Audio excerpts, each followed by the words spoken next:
İki ilkin bakteriyadan əlverişli şəraitdə 3 nəsil əmələ gəlmişdir. Bu müddət ərzində maksimum neçə bakteriya bölünməyə məruz qalmışdır?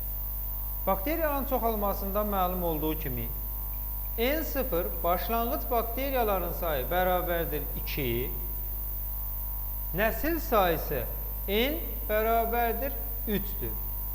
Verilmiş rəqəmləri düsturda yerinə qoyaraq hesablama aparırıq.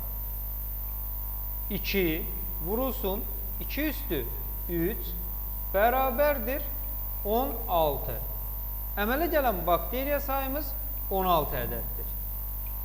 NT minus N0 düsturundan istifadə edərək 16 çıxırıq. Başlanğıc bakteriyaların sayını bərabərdir bölünməyə məruz qalan bakteriya sayısı.